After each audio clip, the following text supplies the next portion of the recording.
वोटों की प्रक्रिया जो है वो ख़त्म हो चुकी है और भारी तादाद में वोटर्स ने इस इलेक्शन में हिस्सा लिया।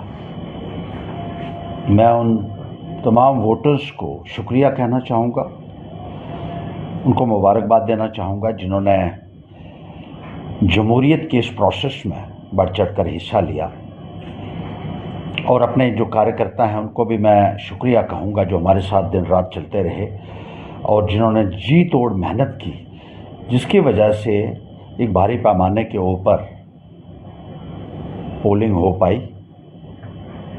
इसके लिए मैं उन सब का बहुत बहुत आभारी हूँ। ये इलेक्शन तो कुछ अलग रही पहले से। जिस तरीके से यहाँ पैसे का और शराब का इस्तेमाल हुआ, आज तक मैंने ज़िंदगी में कभी नहीं देखा। इतना पैसा भारतीय जनता पार्टी ने लगाया, इतनी शराब बांटी गई, ना तो हमने कभी ऐसा पहले कभी देखा और ना ही कभी ऐसा देखा कि शराब बांटने वालों को खुली छूट दी गई हो। कई हज़ार बॉटल्स एक साथ ट्रांसपोर्ट होती थी और कई हज़ार बॉटल्स जो हैं वो पकड़ी भी गई, लेकिन जिन लोगों ने वो सप्लाई की थी उनके ऊपर कोई भी कार्रवाई नहीं की गई। चिनैनी में शराब की बोतलें हज़ारों की तादाद में पकड़ी गई, रामनगर में पकड़ी गई, उधमपुर में पकड़ी गई, लेकिन कोई भी कार्रवाई इस संदर्भ में जो इलेक्शन के इंचार्ज थे उनकी तरफ से नहीं हुई। उनको खुली छूट दे रखी थी।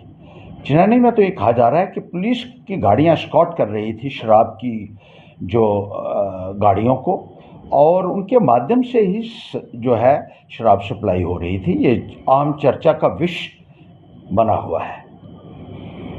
भारी पैमाने के ऊपर करप्ट प्रैक्टिसेस हुई, जिस तरीके से साड़ियाँ लोगों को बांटी गई, सूट बांटे गए, छतरियाँ बांटी गई और दूसरा सामान बांटा गया, और करोड़ों रुपया एक कॉन्स्टिट्यूंसी में भारतीय जनता पार्टी ने लगाया। न केवल पैसा और शराब का इस्तेमाल हुआ, न केवल दूसरी करप्ट प्रैक्टिसेस की गई, बल्कि गुंडागर्दी का इस्तेमाल, माफिया का इस्तेमाल, लोगों को डराना, लोगों को धमकाना और भद्दी भद्दी गालियां आपने भी सुनी होंगी सब ने, जो बीजेपी के लोगों ने निकाली। मुझे बहुत हैरानगी हुई। नरेंद्र मोदी जी, आप तो कहते हैं महिलाओं का सम्मान करना है, तो आपकी पार्टी के नेता यहां क्या करते रहे? जिस तरीके से अश्लील बातें महिलाओं को कही गई, बीजेपी के नेता हैं जिन्होंने ये खुलेआम धमकाया और वायरल हुआ उनका ऑडियो कि जो मोदी को वोट नहीं देगा, भाजपा को वोट नहीं देगा, उनकी माता बहनों को सेक्सुअली असॉल्ट करेगा वो और उसके साथी। इंतहा हो गई।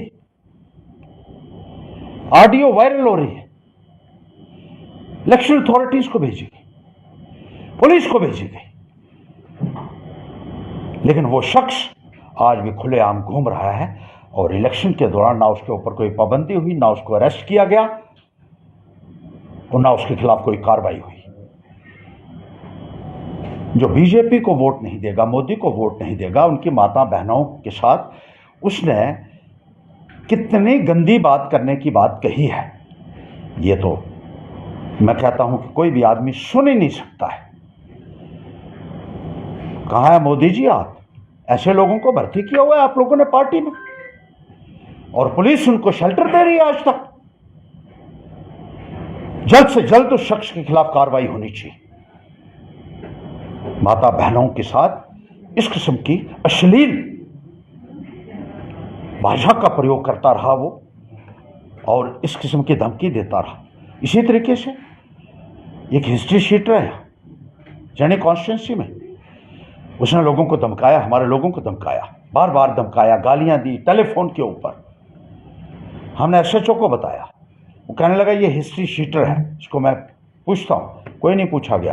और वो शख्स पिस्टल लेके हमारे लोगों को दिखाता है, पिस्टल दिखाता है इलेक्शन के दौरान।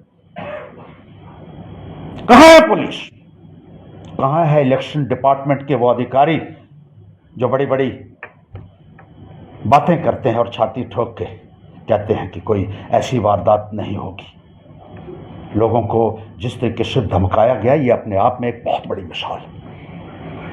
इसी तरीके से रामनगर में हमारी कैंडिडेट थी अश्री देवी जी, उनको एक भैंस के साथ कंपेयर किया गया।